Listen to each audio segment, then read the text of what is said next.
মানুষ হয়ে পাশে দাঁড়াও। শক্তি চট্টোপাধ্যায়ের লেখা দাঁড়াও কবিতার এই অংশই যেন অক্ষরে অক্ষরে পালন করছেন পূর্ব বর্ধমানের এই শিক্ষক। এ যেন একেবারে এলাহি আয়োজন। সমাজের তথাকথিত অসহায় মানুষদের জন্য পূর্ব বর্ধমানের গলসিতে যা চলছে তা জানলে হয়তো ভালো লাগবে সকলেরই। গলসির চৌমাথা এলাকায় শুরু হয়েছে লঙ্গরখানা।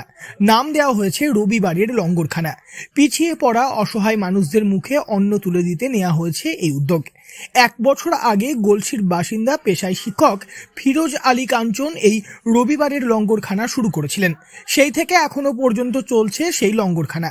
প্রত্যেক রবিবার অসহায় মানুষদের জন্য পূর্ব বর্ধমানের গলসি চৌমাথা এলাকায় চলে রবিবারের লঙ্গরখানা। এই প্রসঙ্গে পেশায় শিক্ষক ফিরোজ আলী কাঞ্চন বলেন, আমি পেশায় একজন শিক্ষক। রবিবার দিনটা আমার সাধারণত ছুটির দিনই থাকে। সেই জন্য সেই অবসর সময়ে কিছু মানুষের পাশে থাকার তাগিদ থেকে আমি এখানে কিছু গ্যাস সিলিন্ডার হাঁড়ি কুড়ি কিনে প্রায় 30 জনের মতো আয়োজন দিয়ে শুরু করেছিলাম। এখন আমার নিজের কাছ থেকে আর 5 পয়সা খরচ হয় না। বিভিন্ন ভালো মানুষ তো আমাদের সমাজে অভাব নেই, তারা এগিয়ে আসছেন সাহায্যের হাত দিয়ে। এক রবিবার ডেট বুকিং হচ্ছে, দিয়ে পুরো খরচাটাই বিভিন্ন মাধ্যম থেকে আমাদের তারা দিচ্ছে। কার্যত অনুষ্ঠান বাড়ির মতো বিভিন্ন পদ পরিবেশন করা হয় এই রবিবারের লঙ্গরখানায়। ভাত, তরকারি, মাছ, মাংস সহ এলাহি ব্যবস্থা থাকে সকলের জন্য। প্রত্যেক রবিবার সকাল 11টা থেকে শুরু হয়ে দুপুর 1:30টা পর্যন্ত চলে এই লঙ্গরখানা। স্থানীয় মানুষ থেকে শুরু করে দূর দূরান্তের অনেক মানুষই এখানে খাবার খান।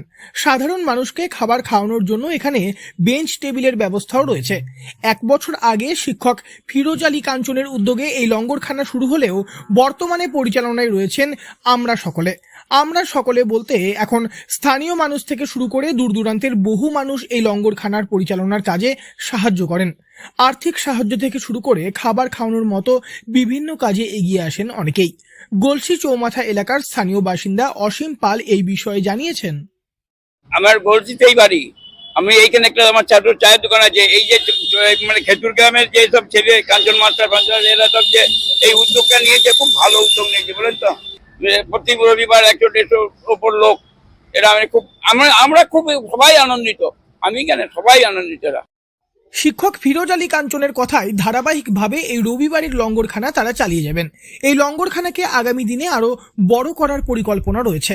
বর্তমান সময়ে লঙ্গরখানা চালানোর মতো এহেন উদ্যোগ সত্যি প্রশংসনীয়। পূর্ব বর্ধমান থেকে বনোয়ারিলাল চৌধুরী, লোকাল 18 বাংলা।